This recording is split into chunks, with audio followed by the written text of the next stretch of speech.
ജോയ്സ് മേർ മിനിസ്ട്രീസിന്റെ സുഹൃത്തുക്കളും പാർട്ട്നേഴ്സുമാണ് ഈ പ്രോഗ്രാമിന്റെ ചിലവുകൾ വഹിക്കുന്നത്.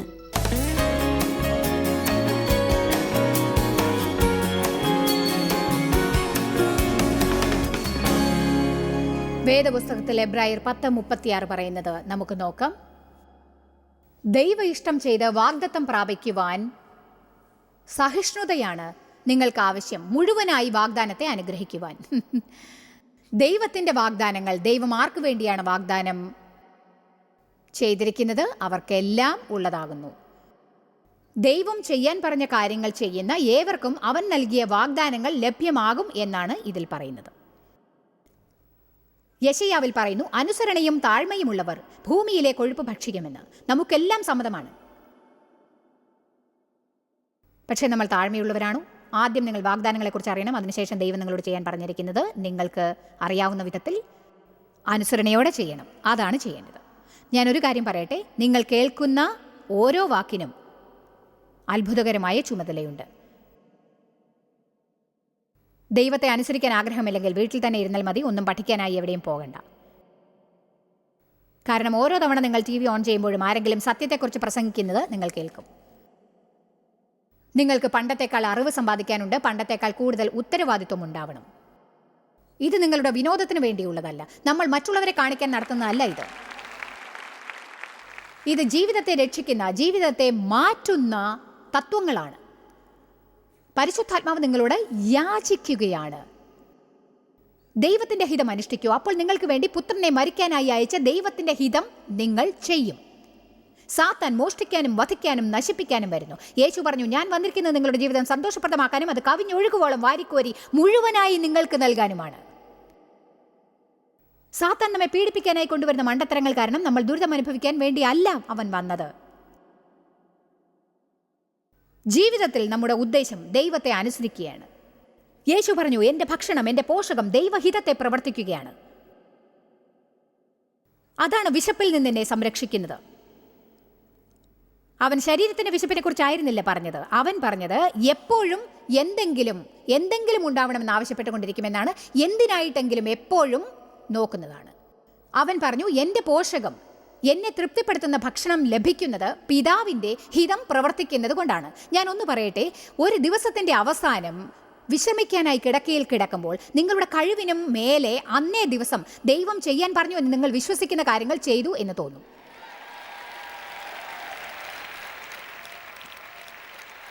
നമുക്ക് തെറ്റുപറ്റുമെന്ന് ദൈവത്തിന് അറിയാം. എന്നാൽ മനസ്താപം എന്നുള്ളതിന് നന്ദി. നമ്മൾ തെറ്റുകൾ ചെയ്യുമ്പോൾ, പാപം ചെയ്യുമ്പോൾ മനസ്താപപ്പെടണം എന്നതിൽ ഞാൻ സന്തോഷിക്കുന്നു. പക്ഷേ നാം അത് കരുതിക്കൂട്ടി ചെയ്യേണ്ട ഒന്നാണെന്ന് ഞാൻ കരുതുന്നില്ല. നിങ്ങൾക്കറിയാമോ, ഞാനിത് തെറ്റായ വിധത്തിലോ നാണക്കേടുണ്ടാക്കുന്ന വിധത്തിലോ അല്ല പറയുന്നത്. പക്ഷേ ജനങ്ങൾ അവധിയെടുത്ത് മീറ്റിങ്ങുകൾക്കായി വന്ന് ഹോട്ടലുകൾ മുറിയെടുത്ത് ഇവിടെ വന്നിരുന്നു കൊണ്ട് ജീവിതത്തിൽ അനുസരണക്കേടുകൾ ചെയ്തിട്ടുണ്ടെന്ന് കൈകൾ ഉയർത്തുന്നത് കാണുമ്പോൾ അതെന്നോട് ഒരു കാര്യമാണ് പറയുന്നത്. ദൈവമാണെന്ന് ഞങ്ങൾ അറിഞ്ഞിട്ടില്ല. ദൈവിക ഭയത്തെയും ദൈവത്തെക്കുറിച്ചുള്ള അത്ഭുതവും ഞങ്ങൾ മനസ്സിലാക്കിയിട്ടില്ല. നമ്മൾ ദൈവത്തെ ഭയപ്പെടേണ്ടതില്ല, പക്ഷേ അവനെക്കുറിച്ച് ബഹുമാനമുണ്ടാവണം. ഞാൻ ഒരിക്കലും എന്തെങ്കിലും നേടാൻ വേണ്ടി ഇനി ദൈവത്തെ അനുസരിക്കാനായി ശ്രമിക്കില്ല. ഞാൻ എന്തെങ്കിലും കിട്ടാനായി കൊടുക്കുന്നില്ല. ഞാൻ എന്തെങ്കിലും നേടാനായി മിനിസ്ട്രിയിൽ ജോലി ചെയ്യുന്നില്ല. ഞാൻ പണ്ട് കിട്ടാനായി കൊടുക്കുമായിരുന്നു. ഞാൻ കിട്ടാനായി പലതരം കാര്യങ്ങൾ ചെയ്തിരുന്നു. കാരണം അതെൻ്റെ ജീവിതത്തിൽ ദൈവത്തിൻ്റെ അനുഗ്രഹങ്ങൾ ചൊരിയുമെന്ന് പ്രത്യാശിച്ചിരുന്നു. അവിടെയാണ് നമ്മൾ മനസ്സിലാക്കേണ്ടത്. അവിടെയാണ് തുടങ്ങേണ്ടത്. ദൈവത്തെ അനുസരിക്കുന്ന ഒരു പരിധിയിൽ നാം എത്തിച്ചേരണം. നാം അവനെ സ്നേഹിക്കുന്നു. നമ്മുടെ ജീവിതത്തിൽ ചെയ്തതിനെ നാം പ്രശംസിക്കുന്നു. പുതിയ നിയമം പറയുന്നു, ദൈവത്തിൻ്റെ സ്നേഹം നമ്മെ നിയന്ത്രിക്കുന്നു. ദൈവസ്നേഹം നമ്മെ ആത്മനിയന്ത്രണത്തിൽ പ്രവർത്തിക്കാൻ ഇടയാക്കുന്നു. അതുപോലെ ചെയ്യാൻ ആഗ്രഹിക്കുന്നതും തോന്നുന്നതുമെല്ലാം ചെയ്യാതിരിക്കാനും. ഞാൻ പറയാൻ ആഗ്രഹിക്കുന്നതെല്ലാം ഇനി പറയാൻ സാധിക്കില്ല, കാരണം ദൈവത്തോടുള്ള സ്നേഹമാണ്. എനിക്ക് ക്ഷമയില്ലായ്മ കൊണ്ട് നടക്കാനാവില്ല, കാരണം അത് ദൈവത്തിൻ്റെ ഹൃദയത്തെ വേദനിപ്പിക്കുമെന്ന് എനിക്കറിയാം. എൻ്റെ ജീവിതത്തെക്കുറിച്ചുള്ള പദ്ധതികൾ അത് ഇല്ലാതാക്കും. അതെൻ്റെ ജീവിതത്തിൻ്റെ അഭിഷേകത്തെ വേദനിപ്പിക്കുന്നു. അവൻ എനിക്ക് തന്ന മിനിസ്ട്രിയെ ബാധിക്കുന്നു. അതെൻ്റെ പ്രസംഗത്തെ ബാധിക്കുന്നു. അതെൻ്റെ ജഡീകമായ ആർഭാടത്തെ ബാധിക്കുന്നു. കോപത്തോടെ ജീവിക്കുന്ന ആർഭാടവും എനിക്ക് കൊണ്ടു നടക്കാനാവില്ല. എനിക്കത് ചെയ്യാനാവില്ല. മറ്റൊരു വിധത്തിൽ അത് ഏറ്റവും വലിയ ഒരു ത്യാഗമാണ്. ദൈവം എനിക്ക് തന്ന ജോലി ഞാൻ പൂർത്തിയാക്കണം. യേശു പറഞ്ഞു, നിങ്ങൾ എന്നെ സ്നേഹിച്ചാൽ എന്നെ നിങ്ങൾ അനുസരിക്കും. അതിനാൽ ആരാധന സമയത്ത് നമുക്ക് സ്നേഹത്തെക്കുറിച്ച് പാട്ടുകൾ പാടാം. പക്ഷേ ദൈവത്തെ നാം എത്ര സ്നേഹിക്കുന്നു എന്നത് കാണിക്കുന്നത് അവൻ നമ്മോട് ചെയ്യാൻ പറഞ്ഞത് നാം എന്തുമാത്രം ചെയ്യുന്നു എന്നതിലാണ്. ദൈവനെ ദേഷ്യം പിടിപ്പിച്ച ശേഷം അദ്ദേഹത്തോട് മിണ്ടാൻ എനിക്ക് എത്ര കഠിനമായിരുന്നു എന്ന് എനിക്കറിയാം. ആദ്യകാലത്തൊക്കെ ഞാൻ ഇന്നും ഓർക്കുന്നു, ദൈവം പറയും, ചെന്ന് അവനോട് സംസാരിക്കുക, അങ്ങോട്ട് ചെന്ന് അവനോട് സംസാരിക്കുക. ഞാനത് ചെയ്യില്ല, ആദ്യം അദ്ദേഹം സംസാരിക്കട്ടെ. നീ ചെന്ന് അവനോട് സംസാരിക്കുക, നീ അവനോട് ക്ഷമ ചോദിക്കുക. ഞാൻ അദ്ദേഹത്തോട് മാപ്പ് ചോദിക്കില്ല, ഇത് അദ്ദേഹത്തിൻ്റെ ഗുണമാണ്. കഴിഞ്ഞ പ്രാവശ്യം ഞാനാണ് ക്ഷമ ചോദിച്ചത്. ഇത് മണ്ടത്തരമാണ്, കുട്ടിത്തമാണ്, ശരിക്കും ഭ്രാന്താണ്. നിന്റെ ഊഴമാണെങ്കിൽ ചെന്ന് മാപ്പ് ചോദിക്കുക എന്ന ബൈബിളിലെ ഒരു വചനത്തിലും ഞാൻ കണ്ടിട്ടില്ല. ഇനിയും അങ്ങനെയൊന്നും ഞാൻ കണ്ടിട്ടില്ല.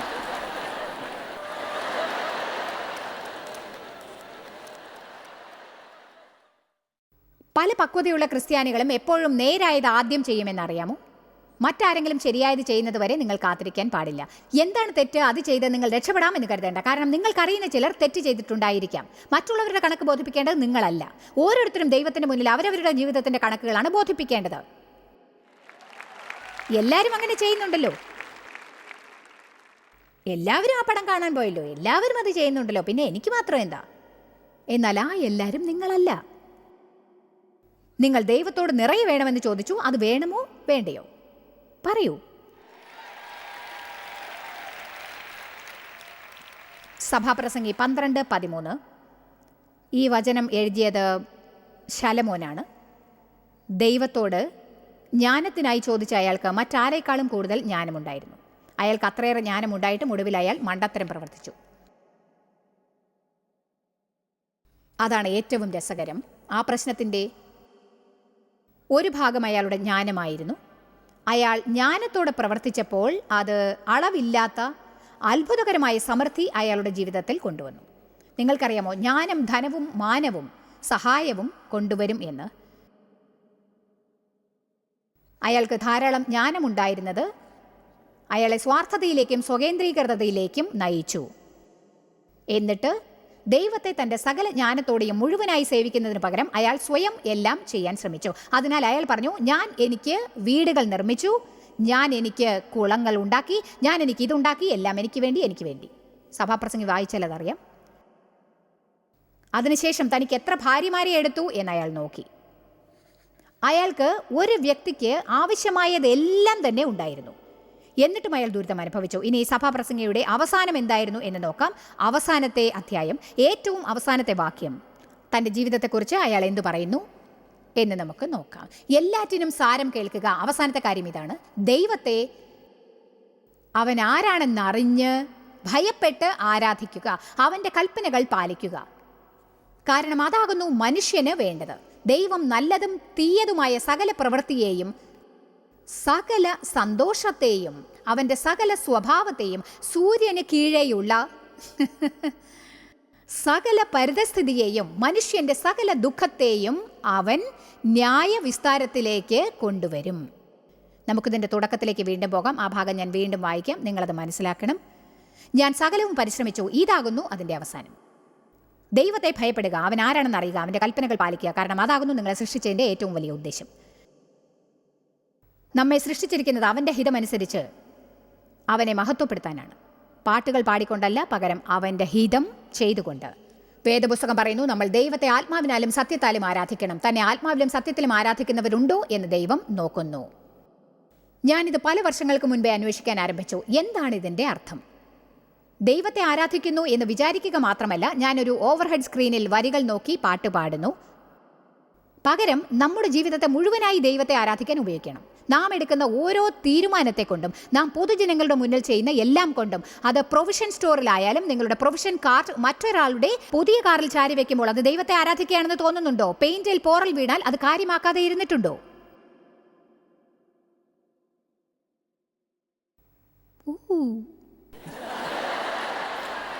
അല്ല, വേറെ ആരോ കാറിൽ ചാരി വെച്ചിട്ടുണ്ടല്ലോ. നിങ്ങൾ വേറെ ആരുമാണോ? നിങ്ങൾ ദൈവ പൈതലാണ്, രാജാവിൻ്റെ ഒരു പൈതലാണ്, യേശുക്രിസ്തുവിൻ്റെ കൂടെ തുല്യ അവകാശികളാണ്.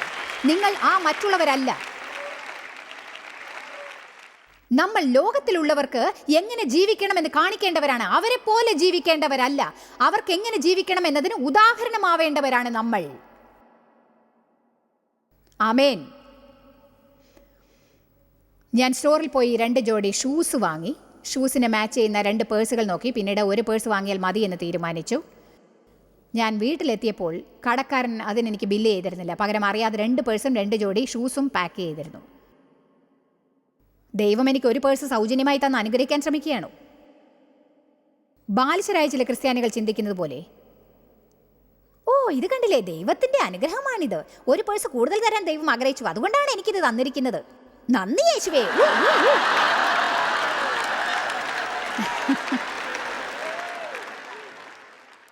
ഓ എനിക്ക് കോരി തരിക്കുന്നു. ഹല്ലേലൂയ.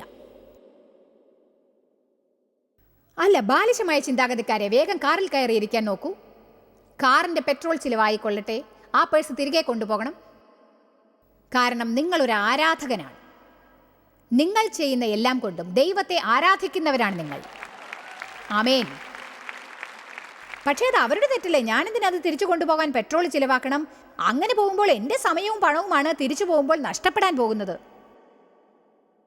അങ്ങനെ ഞാൻ പേഴ്സും കൊണ്ട് തിരിച്ചു പോയത് ഓർക്കുന്നു. ഞാൻ കടക്കാരനോട് പറഞ്ഞു, ഇത് നോക്കൂ, ഞാൻ 2 പേഴ്സും 2 ജോഡി ചെരുപ്പും വേണമെന്ന് പറഞ്ഞു. പക്ഷേ ഒരു പേഴ്സ് മാത്രമേ വാങ്ങിയുള്ളൂ, അതിനുള്ള പണമേ അടച്ചിട്ടുള്ളൂ. 2ാമത്തെ പേഴ്സ് ഇതാ. അയാൾ പറഞ്ഞു, ഇത് തികച്ചും അത്ഭുതകരമാണ്. അയാൾ പറഞ്ഞു, ഇങ്ങനെ ചെയ്യാൻ തോന്നുന്ന വ്യക്തികൾ ലോകത്തിൽ വളരെ കുറവാണ്. ഞാൻ നിങ്ങളെ അനുമോദിക്കുന്നു. എൻ്റെ കാറിൽ ഒരു ബമ്പർ സ്റ്റിക്കർ ഒട്ടിച്ചിട്ടുണ്ടെങ്കിൽ, എൻ്റെ കഴുത്തിൽ ഒരു കുരിശ് ധരിച്ചിട്ടുണ്ടെങ്കിൽ അത് മറ്റുള്ളവർക്ക് അർത്ഥവത്തായി തോന്നണം. നിങ്ങളുടെ സഹകരണത്തെക്കാൾ ഞാൻ നന്നായി പ്രസംഗിക്കുന്നു.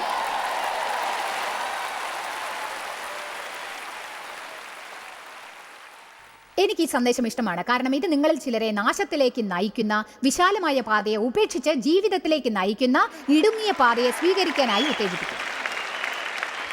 വിശാലമായ പാതയിൽ ജഡീകമായ സാധനങ്ങൾ കൊണ്ടുപോകാനുള്ള സ്ഥല സൗകര്യം ധാരാളം ഉണ്ടാവും. എന്നാൽ ഇടുങ്ങിയ പാതയിൽ ദൈവഹിതത്തെ കൊണ്ടുപോകാനുള്ള സ്ഥല സൗകര്യം മാത്രമേ ഉണ്ടാവൂ. നിങ്ങളുടെ സമാധാനം അധികമാവും. നിങ്ങൾക്ക് കൂടുതൽ സഹായം ലഭിക്കും. നിങ്ങളുടെ ജീവിതത്തിൽ ധാരാളം മുന്നേറ്റങ്ങൾ കാണാൻ കഴിയും. എന്നിട്ട് സാത്താൻ നിങ്ങളെ സമീപിക്കുമ്പോൾ ആത്മവിശ്വാസത്തോടെ നിങ്ങൾക്ക് പറയാൻ സാധിക്കും, പുറകോട്ട് പോ സാത്താനെ, യേശുവിന്റെ നാമത്തിൽ ഞാൻ നിന്നെ എതിർക്കുന്നു. നിങ്ങൾ ഒച്ച വെച്ച് പറയേണ്ട ആവശ്യമില്ല. ഒച്ചയിട്ടാൽ പിശാച് ഭയപ്പെടുമെന്ന് നിങ്ങൾക്ക് തോന്നുന്നുണ്ടോ? ഓ യേശുവിന്റെ നാമത്തിൽ പുറകോട്ട് പോ സാത്താനേ, പറയുന്നത് കേക്ക്.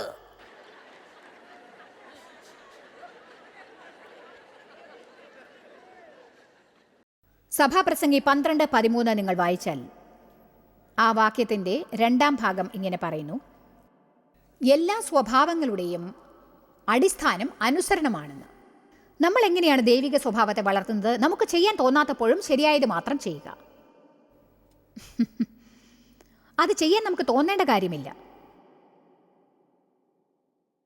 സത്യം പറഞ്ഞാൽ നിങ്ങൾ ശരിയായത് ചെയ്യുമ്പോൾ വേദനയുണ്ടാവും. അതിൻ്റെ അർത്ഥം നിങ്ങൾ വളരുന്നു. നിങ്ങൾ വളരുന്നു എന്നാണ് അർത്ഥം. നിങ്ങൾക്ക് സുഖം തോന്നിയാൽ ആ കാര്യത്തിൽ നിങ്ങൾ വളർന്നു കഴിഞ്ഞു. നിങ്ങൾ അവിടെ എത്തി. അത് നിങ്ങൾക്ക് പ്രശ്നമല്ല. നിങ്ങൾ അതിന് മരിച്ചു കഴിഞ്ഞിരിക്കുന്നു. നിങ്ങൾ ഒരു കാര്യം ആഗ്രഹിച്ച് ദൈവം മറ്റൊന്ന് ആഗ്രഹിക്കുകയാണെങ്കിൽ സ്വയം എന്നതിന് മരിക്കണം എന്നത് കടന്നു വരും. നിങ്ങൾക്കൊരല്പം വേദന ഉണ്ടാവും. ജഡത്തിന് അതിൻ്റെ കൂടെ അസൗകര്യം തോന്നാൻ ഇടയാവും. അതിനാൽ നിങ്ങൾക്ക് അങ്ങനെ തോന്നിയാൽ നിങ്ങൾ ഇങ്ങനെ പറയണം, ഞാൻ വളരുകയാണ്. നന്ദി ദൈവമേ, ഞാൻ വളരുകയാണ്. ഞാൻ വളരുന്നു, ഞാൻ വളരുന്നു. ഹല്ലേലൂയ, ഞാൻ വളരുന്നു. അതിനുശേഷം സഭാപ്രസംഗി പറഞ്ഞ എനിക്ക് ഇഷ്ടപ്പെട്ടു, ദൈവത്തോടൊത്തുള്ള അനുസരണമാണ് നിലതെറ്റിക്കിടക്കുന്ന ജീവിതത്തിലെ എല്ലാ നീക്കുപോക്കുകൾക്കും ഉപാധി എന്ന്.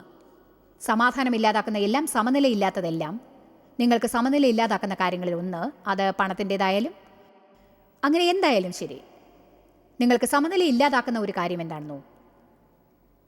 ദൈവത്തോടത്തുള്ള അനുസരണക്കേട്. ഒരുപക്ഷെ നിങ്ങളുടെ ദാമ്പത്യ ജീവിതത്തിൽ പ്രശ്നമുണ്ടായേക്കാം. അതായിരിക്കാം നിങ്ങളെ സദാ ശല്യപ്പെടുത്തിക്കൊണ്ടിരിക്കുന്നത്. ശരി, നിങ്ങളൊരു സ്ത്രീയാണെന്നിരിക്കട്ടെ, നിങ്ങൾ വിവാഹം കഴിച്ച പുരുഷൻ ഒരിക്കലും നിങ്ങളെ അനുമോദിക്കുന്നില്ല. അനുമോദനങ്ങൾ കിട്ടാതെ നിങ്ങൾക്ക് അദ്ദേഹത്തെ മടുത്തിട്ടുണ്ടാവാം. അദ്ദേഹം നിങ്ങളുടെ മനോവികാരങ്ങളെ ശുശ്രൂഷിക്കുന്നുണ്ടാവില്ല. അതിനാൽ എപ്പോഴും നിങ്ങൾ അസന്തുഷ്ടരാണ്. എന്നിട്ട് നിങ്ങൾ പ്രാർത്ഥിക്കുമ്പോൾ ദൈവം പറയും, ആദ്യം നീ അനുമോദിക്ക്. ഇല്ല ദൈവമേ, അത് തെറ്റാണ്, എന്നെയാണ് അനുമോദിക്കേണ്ടത്. എനിക്ക് കിട്ടാത്തത് ഞാൻ എന്തിനാണ് ചെയ്യേണ്ടത്? അദ്ദേഹം ഒരിക്കലും അനുവദിക്കുന്നില്ല. നിങ്ങൾ വിതയ്ക്കുന്നത് നിങ്ങൾ കൊയ്യും. വീട്ടിൽ നിങ്ങളാണ് ക്രിസ്ത്യാനികൾ, എന്താണ് ചെയ്യേണ്ടത്? നിങ്ങളാണ് ആദ്യം മുൻകൈ എടുക്കേണ്ടത്. അതെ, നിങ്ങളാണ് വീട്ടിൽ ക്രിസ്ത്യാനിയെങ്കിൽ ആദ്യം നിങ്ങളാണ് മുൻകൈ എടുക്കേണ്ടത്. ചിലപ്പോൾ കുറേ കാലം നിങ്ങൾ ആദ്യത്തെ പഠിച്ച വിട്ടണം. പക്ഷേ മറ്റുള്ളവർക്ക് നിങ്ങൾ ചെയ്തില്ലെങ്കിൽ നിങ്ങൾക്കത് ചെയ്യുമ്പോൾ മടുപ്പ് തോന്നില്ല. നിങ്ങൾ ദൈവത്തിനായി ചെയ്താൽ രഹസ്യത്തിൽ അവന് വേണ്ടി നിങ്ങൾ ചെയ്യുന്നത് അവൻ കാണും, എന്നിട്ട് പരസ്യമായി നിങ്ങൾക്ക് പാരിതോഷികം നൽകും.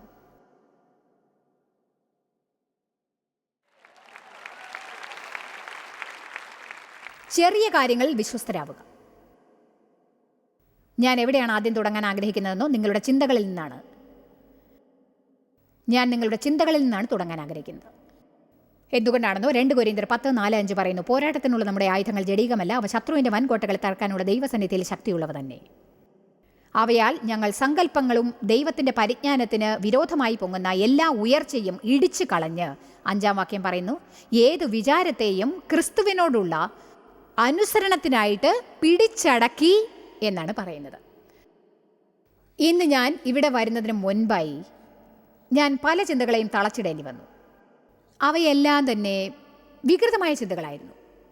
അവയെ നാം നിർത്തണം, പറഞ്ഞയക്കണം. നമ്മുടെ മനസ്സ് യുദ്ധക്കളമാണെങ്കിൽ ഒരിക്കലും വിജയകരമായ ജീവിതം ഉണ്ടാവുകയില്ല.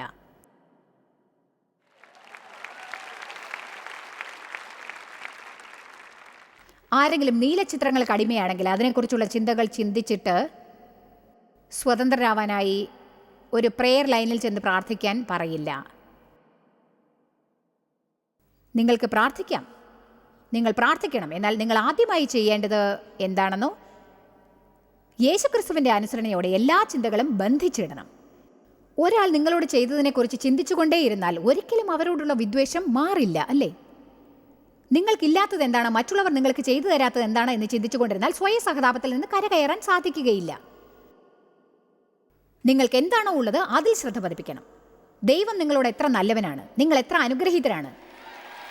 അങ്ങനെ അങ്ങനെ അങ്ങനെ ക്രൂരത കാണിച്ചതിന് മാപ്പ് ചോദിക്കൂ. രോഗിയായ സുഹൃത്തിനെ വിളിക്കണമെന്ന് തോന്നുന്നുണ്ടെങ്കിൽ വിളിക്കൂ. ദൈവം പരിശുദ്ധാത്മാവിനാലാണ് നമ്മെ പ്രചോദിപ്പിക്കുന്നത്. നിങ്ങൾ വളരെ തിരക്കിലാണെന്ന് പറയുന്നത് നിർത്തൂ. വളരെ തിരക്കിലാണെന്ന് പറയുമ്പോൾ വെറും ഒരു ഒഴിവ് കഴിവാണത്. ജനങ്ങൾ ഇങ്ങനെ പറയുന്നത് എനിക്ക് ഇഷ്ടമല്ല. നോക്കൂ, വരണമെന്നുണ്ടായിരുന്നു, പക്ഷേ ഞാൻ തിരക്കിലായിരുന്നു. അല്ല, നിങ്ങൾക്ക് പോകാൻ ഇഷ്ടമല്ല. എന്തുകൊണ്ടാണെന്നോ, കാരണം നമ്മൾ ചെയ്യാൻ ആഗ്രഹിക്കുന്നത് ചെയ്യുന്നു.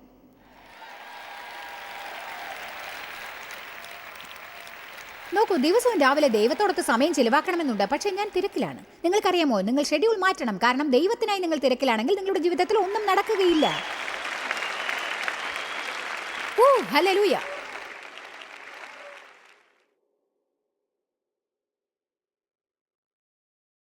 പരാതി പറയരുത്, അപവാദം പറയരുത്, അസംതൃപ്തരായിരിക്കരുത്. നിങ്ങളുടെ മുന്നിൽ ദൈവം തരുമ്പോഴെല്ലാം സമയം ചിലവാക്കുമെന്ന് ഉറപ്പാക്കുക. ഞാനൊരു കഥ നിങ്ങൾക്കായി പറയാം. ഇത് കഴിഞ്ഞ ആഴ്ച ഞങ്ങൾക്ക് നടന്നതാണ്. എൻ്റെ അമ്മയെ ഞങ്ങൾ അസിസ്റ്റഡ് ലിവിംഗ് അപ്പാർട്ട്മെൻറ്റിൽ നിന്ന് അവർ താമസിക്കുന്ന ഹെൽത്ത് കെയർ ഫെസിലിറ്റിയിലേക്ക് മാറ്റാനുള്ള ശ്രമത്തിലായിരുന്നു. അതിനാൽ അവർ താമസിച്ചു കൊണ്ടിരുന്ന സ്ഥലത്ത് നിന്ന് അവരെ ഞങ്ങൾ ഹെൽത്ത് കെയർ സെൻറ്ററിലേക്ക് മാറ്റി. അപ്പോൾ കുറേ നല്ല സാധനങ്ങളും വാങ്ങിക്കൊടുക്കാൻ ആഗ്രഹിച്ചു. സമ്മാനങ്ങൾ, അവർക്ക് ഏറ്റവും പ്രിയപ്പെട്ടതാണ് സമ്മാനങ്ങൾ. അതിനാൽ ഞാൻ കരുതി അവരുടെ മാറ്റം ഇത് എളുപ്പമാക്കുമെന്ന്. ഒരാൾക്ക് അത് എളുപ്പത്തിൽ ചെയ്യാവുന്ന കാര്യമല്ല. അങ്ങനെ അവർക്ക് ചില പുതിയ സാധനങ്ങൾ കിട്ടി. ഞങ്ങൾ അവർക്ക് പുതിയ ചെസ്റ്റും പുതിയ നൈറ്റ് സ്റ്റാൻഡും പുതിയ TV-യും കുറച്ച് നൈറ്റ് ഗൗൺസും വാങ്ങി. അവരുടെ എല്ലാ കാര്യങ്ങളും ഞങ്ങൾ ഫിക്സ് ചെയ്തു. അവർ നൃത്തം ചെയ്യുന്ന ഒരു രാജകുമാരിയാണെന്ന് അവർക്ക് തോന്നി. ശരി, പഴയ അപ്പാർട്ട്മെൻറ്റിൽ അവർക്കുണ്ടായിരുന്ന ഫർണിച്ചർ ഒന്നും തന്നെ പുതിയ സ്ഥലത്തേക്ക് അത്ര യോജിച്ചതായിരുന്നില്ല. ഫർണിച്ചറിന് കേടൊന്നുമില്ലായിരുന്നു. ഞാൻ മകളോട് അത് എടുത്തുകൊള്ളാൻ പറഞ്ഞു. അവളും ഭർത്താവും സാധനങ്ങൾ eBayയിലോ പേപ്പറിലോ പരസ്യം കൊടുത്ത് വിൽക്കാറുണ്ടായിരുന്നു. അതുപോലെ അവളുടെ ഭർത്താവിന് അത് ഏറ്റവും ഇഷ്ടപ്പെട്ട ജോലിയായിരുന്നു. അതിനാൽ ഞാൻ പറഞ്ഞു, ഈ ഫർണിച്ചറെല്ലാം നീ എടുത്ത് വിൽക്കാൻ പറ്റിയാൽ വിറ്റോ, അതിൽ നിന്നെങ്കിലും കിട്ടിയാൽ നീ എടുത്തോ. അതേസമയം ഹെൽത്ത് കെയർ സെൻറ്ററിൽ ജോലി ചെയ്തിരുന്ന ഒരു നേഴ്സ് ഉണ്ടായിരുന്നു. അവൾ എൻ്റെ അമ്മയെ പരിചരിക്കാനായിട്ട് അവിടെ വന്നിരുന്നു. അവൾ എൻ്റെ അമ്മ സ്ഥലം മാറുന്ന വിവരം എങ്ങനെയോ അറിഞ്ഞു. അതുകൊണ്ട് അമ്മയെ ഉപയോഗിച്ചിരുന്ന ഫർണിച്ചേഴ്സ് ഏതെങ്കിലും വിൽക്കാൻ തീരുമാനിച്ചിട്ടുണ്ടോ എന്നവൾ ചോദിച്ചു. അതിനാൽ എൻ്റെ മകൾ അവളുടെ നമ്പർ നോക്കി വിളിച്ചു. അപ്പോൾ അവൾ പറഞ്ഞു, അതെ ശരിയാണ്, എനിക്ക് ബെഡ്റൂം സെറ്റ് കിട്ടിയാൽ കൊള്ളാമായിരുന്നു, പിന്നെ കോർണർ എൻ്റർടൈൻമെൻറ്റ് ക്യാബിനറ്റും വാങ്ങാൻ എനിക്ക് താല്പര്യമുണ്ട്. അങ്ങനെ അതിൻ്റെ വില എത്രയാണെന്ന് എൻ്റെ മകൾ അവളോട് പറഞ്ഞു. അപ്പോൾ അവൾ പറഞ്ഞു, ശരി, എന്നാൽ പണം മൊത്തമായി തരണമെങ്കിൽ അതിന് ഏതാനും ആഴ്ചകൾ വേണ്ടിവരും. ഈ ആഴ്ച ഞാൻ കുറച്ച് പണം തന്നാൽ മതിയോ എന്ന് ചോദിച്ചു. ഞാൻ തീർച്ചയായും വാക്ക് പാലിക്കും, അടുത്ത ആഴ്ച കുറച്ചും കൂടി പണം തരാം, അതെനിക്ക് വേണ്ടി ഒന്ന് എടുത്തു വെക്കാമോ എന്ന് ചോദിച്ചു. എൻ്റെ മകൾ പറഞ്ഞു, ശരി, ഞാനത് എടുത്തു വെക്കാം. പക്ഷേ അവൾ പറഞ്ഞു, അത് കൂടുതൽ സമയത്തേക്ക് എടുത്തു വെക്കാൻ പറ്റില്ല, ഞാൻ എത്രയും വേഗം പണം തന്നേക്കാം, എനിക്കത് വേണം എന്നൊക്കെ അവൾ പറഞ്ഞു. അങ്ങനെ എൻ്റെ മകൾ എന്നെ വിളിച്ച് ആ കാര്യം പറഞ്ഞു. എന്നാൽ നമ്മൾ എന്താണ് ചെയ്യേണ്ടതെന്ന് കണ്ടുപിടിക്കാൻ ഒരു ജീനിയസ് ആകേണ്ടതില്ല. പക്ഷേ ഞാൻ എന്താണ് പറയാൻ പോകുന്നതെന്ന് അവൾക്കും അറിയാമായിരുന്നു. ഞാൻ പറഞ്ഞു, മൊത്തത്തിൽ അത് അവൾക്ക് കൊടുക്കുന്നതായിരിക്കും നല്ലത് എന്ന്. എന്നാൽ ഞങ്ങൾക്ക് അത് വിറ്റിട്ട് പണം വേണമെന്ന നിലയില്ലായിരുന്നു. അത് വിറ്റ് കിട്ടുന്ന പണം കൊണ്ട് എന്തെങ്കിലും ചെയ്യാമെന്ന ഒരു പരിതസ്ഥിതിയിലായിരുന്നില്ല ഞങ്ങളെന്ന് തന്നെ പറയാം. പക്ഷേ ഞാൻ മകളോട് പറഞ്ഞു, ഞാനിത് നിനക്ക് തന്നു കഴിഞ്ഞതാണ്, ഇനി അതിനെക്കുറിച്ചുള്ള തീരുമാനം എടുക്കേണ്ടത് നീയാണ്. അത് അവളിൽ നിന്ന് തിരിച്ചെടുത്ത് എന്ത് ചെയ്യണമെന്ന് എനിക്ക് തീരുമാനിക്കേണ്ട ആവശ്യമില്ല. അത് അവൾക്കും നന്നായിട്ട് അറിയാമായിരുന്നു. അവൾ ഉടനെ ഭർത്താവിനെ വിളിച്ചു. എന്നിട്ട് പറഞ്ഞു, നമുക്കത് അവൾക്ക് വെറുതെ കൊടുത്തേക്കാം. അങ്ങനെ മകൾ അവളെ വീണ്ടും വിളിച്ചു. നോക്കൂ, ഞങ്ങളത് നിനക്ക് വെറുതെ തരുന്നു. ആ കുട്ടിയുടെ മനസ്സിൽ 1000 പൂത്തിരി കത്തിയതുപോലെ ഉണ്ടായിരുന്നു. ചിലർക്ക് മറ്റുള്ളവരിൽ നിന്നൊന്നും കിട്ടി ശീലമുണ്ടാവില്ല, അതവർക്ക് പുതിയ അനുഭവമായിരുന്നു. ശരി, ഇതാണതിലെ പ്രധാന വിഷയം. ഞാൻ ആരാണെന്ന് അവൾക്കറിയാം. അവൾ എൻ്റെ അമ്മയുടെ അപ്പാർട്ട്മെൻറ്റിൽ പോവാറുണ്ട്. ആ കുട്ടിക്ക് എൻ്റെ ഫോട്ടോ വാൾപേപ്പർ പോലെയായിരുന്നു. മാസികയിൽ നിന്ന് എൻ്റെ ഫോട്ടോസ് അവൾ കട്ട് ചെയ്ത് വെക്കും. അവളുടെ ഫ്രിഡ്ജിലും മറ്റും പലയിടങ്ങളിലും അത് ഒട്ടിച്ച് വെക്കാറുണ്ട്, പലയിടങ്ങളിലും. അതിനാൽ ഞങ്ങളുടെ ജീവിതവും എൻ്റെ പ്രസംഗവും അവൾക്ക് ജീവിതത്തിൽ ഏറ്റവും വലിയ ഉത്തേജനം നൽകി. ഇനി പ്രധാന കാര്യം ഇതാണ്, ഞങ്ങൾ അതിൽ സന്തോഷിച്ചു. ഞാൻ പറഞ്ഞു, ഓ, അത് വളരെ നല്ലതാണ്, ഞാൻ ഈ സന്ദേശം നിങ്ങൾക്ക് വായിച്ചു തരാം. എൻ്റെ മകൾ എൻ്റെ അമ്മയെ കാണാൻ പോയിരുന്നു. അതേസമയം ആ പെൺകുട്ടിയും അമ്മയുടെ വീട്ടിൽ ചെന്നിട്ടുണ്ടായിരുന്നു. അങ്ങനെ സംഭവിച്ചതാണ്. ദൈവം എത്ര അത്ഭുതവാനാണെന്ന് ഇപ്പോൾ നിങ്ങൾ കണ്ടില്ലേ. അവൾ എൻ്റെ മകളോട് ഇങ്ങനെ പറഞ്ഞു, എൻ്റെ മകൾ എനിക്കത് എഴുതി അയച്ചു. ഈ ഫേർണിച്ചർ നമ്മൾ കൊടുത്ത ആ കുടുംബം അരിസോണയിൽ നിന്ന് മാതാപിതാക്കളോടൊത്ത് ഇവിടേക്ക് വന്നതാണ്. അവർ താമസിച്ചിരുന്ന 5 മുറികളുള്ള വീട് തീ പിടിച്ച് നശിച്ചു. അവർക്ക് ഇൻഷുറൻസ് ഒന്നും ഇല്ലായിരുന്നു, അതിനാൽ ആദ്യം മുതൽ എല്ലാം ഉണ്ടാക്കേണ്ടി വന്നു എന്നവൾ പറഞ്ഞു. മകൾ അതിനുശേഷം എഴുതി, വാവ്, 3 അതിശയോക്തി ചിഹ്നങ്ങൾ. ഞാൻ കരുതി ഈ സന്ദർഭം ഞങ്ങൾ വിട്ടുകളയുമായിരുന്നു. ഈ സന്ദർഭം ഞങ്ങൾ വളരെ എളുപ്പത്തിൽ വിട്ടുപോകുമായിരുന്നു. ഞങ്ങൾ ഫേർണിച്ചർ വിറ്റിരുന്നെങ്കിൽ ഞങ്ങൾക്ക് അതിൽ നിന്ന് പണം കിട്ടിയിട്ടുണ്ടാവും. പക്ഷേ നിങ്ങൾക്കറിയാമോ, നമുക്ക് കിട്ടാവുന്നതിനേക്കാൾ കൂടുതലായി തരാൻ ദൈവത്തിന് അവൻ്റേതായ വഴികളുണ്ട്. അതിന് അവൻ നമ്മോട് ചെയ്യാൻ പറയുന്നത് നാം ചെയ്യേണ്ടതാണ്. അപ്പോൾ നമുക്ക് സന്തോഷവും സമാധാനവും നിർമ്മല ഹൃദയവും അതിൻ്റെ കൂടെ മറ്റെല്ലാം താനേ ലഭിക്കുന്നതാണ്. ചെറിയ കാര്യങ്ങൾ പോലും വിട്ട് കളയരുത് എന്ന് ഞാൻ നിങ്ങളോട് പറയുന്നു. കാരണം എന്താണെന്നോ, ദൈവത്തിന് ചെറിയ കാര്യം വലിയ കാര്യം എന്നൊന്നുമില്ല. അവനെല്ലാം ഒന്നുപോലെയാണ്. എനിക്ക് തോന്നുന്നു ആ പെൺകുട്ടിക്ക് ഫേർണിച്ചർ കൊടുക്കാൻ ദൈവത്തെ അനുസരിക്കണമെന്ന്. അത് ദൈവത്തിൻ്റെ ഒരു ആജ്ഞ പോലെയായിരുന്നു. അത് ഞങ്ങൾക്ക് ഒരവസരമായിരുന്നു, നല്ലൊരവസരം. വേദപുസ്തകത്തിൽ ഗലാത്യർ 6:10 പറയുന്നു, ആകയാൽ അവസരം കിട്ടുമ്പോഴെല്ലാം നാം എല്ലാവർക്കും, വിശേഷാൽ സഹവിശ്വാസികൾക്കും തന്നെ നന്മ ചെയ്യുക. ഇത് ഒരവസരമായിരുന്നു. നമ്മൾ എത്ര പ്രാവശ്യമാണ് അവസരം ഉണ്ടായിട്ടും അത് നമ്മെ കടന്നു പോകാൻ അനുവദിക്കുന്നത്? നമ്മൾ മറ്റെന്തൊക്കെയാണ് കടന്നു പോകാൻ അനുവദിക്കുന്നത്? കൂടുതൽ സന്തോഷം, കൂടുതൽ സമാധാനം, സാത്താൻ്റെ മേൽ കൂടുതൽ ശക്തി, കൂടുതൽ അധികാരം. അതെ, കാരണം കൂടുതൽ അനുസരണവും കൂടുതൽ ശരിയായി പെട്ടെന്ന് നാം ദൈവത്തോട് അനുസരണം പാലിച്ചാൽ സാത്താൻ്റെ ആക്രമണം നമ്മിൽ വളരെ കുറവായിരിക്കും. അവൻ നമ്മുടെ നേരെ വരാതിരിക്കുകയില്ല. അവൻ നമ്മുടെ നേരെ വരില്ല എന്ന് ഞാൻ ഒരിക്കലും പറയില്ല. അവൻ നമ്മുടെ നേരെ വരും. പക്ഷേ ഞാൻ പറയട്ടെ, കാലക്രമേണ അവന് നമ്മെ ജയിക്കാനാവില്ല. കാരണം നിങ്ങളുടെ അനുസരണത്തിലും സേവനത്തിലും നിങ്ങളെ സംരക്ഷിച്ച് പരിപാലിക്കാൻ അവൻ തൻ്റെ ദൂതന്മാർക്ക് ചുമതല ഏൽപ്പിക്കുന്നതായിരിക്കും. അത് തീർച്ച. ആമേൻ, ആമേൻ, ആമേൻ. ദൈവത്തോട് അനുസരണം കാണിക്കുന്നതാണ് നിങ്ങളുടെ ജീവിതത്തിനുള്ള കവാടത്തിന് ഉത്തമ മാർഗം. അത് നിങ്ങൾക്ക് ചെയ്യാവുന്ന ബുദ്ധിപരമായ കാര്യമാണ്. സാത്താൻ്റെ മേൽ അധികാരം കാണിക്കാനുള്ള എളുപ്പ വഴിയാണത്. വേദപുസ്തകം പറയുന്നു, ദൈവത്തിന് നിങ്ങൾ കീഴടങ്ങുക, സാത്താനെ എതിർക്കൂ, അവൻ ഓടും. ദൈവത്തിന് കീഴടങ്ങാഞ്ഞാൽ നമുക്ക് സാത്താനെ ഓടിക്കാൻ കഴിയില്ല. ഈ വിഷയത്തെക്കുറിച്ച് നിങ്ങൾ കൂടുതൽ അറിയണമെന്ന് ഞാൻ ആഗ്രഹിക്കുന്നു. സാത്താൻ്റെ മേൽ നിങ്ങൾക്ക് അധികാരവും ശക്തിയും ഉണ്ട് എന്ന് നിങ്ങൾ അറിയണം എന്ന് ആഗ്രഹിക്കുന്നു. അവൻ നിങ്ങളുടെ പ്രാണന്റെ ശത്രുവാണ്.